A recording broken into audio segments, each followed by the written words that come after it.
روحوا قربوا يا جماعه روحوا يا جماعه ما نقولش كلمه لا تصوروا.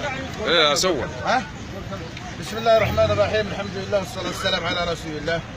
على كل حال هذه حركه احتجاجيه سلميه تضامنيه مع عائله المظلوم من لكح الميلود بن الشيخ اللي عنده قضيته يعني ما مشات الا في خطا غلط يعني اعترف به القاسي والداني الخاص والعام المسؤولين وكل الناس تعرف قضيته.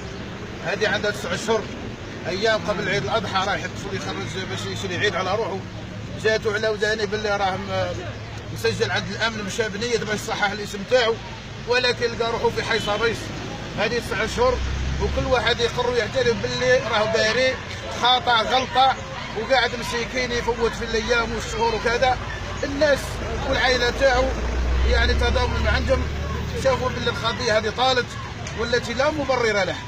رانا نطالبوا بالافراج حالا الان يعني قبل غد باش يخرجوا هذا الولد وما يخلوش الشارع يزيد ثاني ثور ويزيد مثلا توصلوا الى ما لا يحمد عقباه.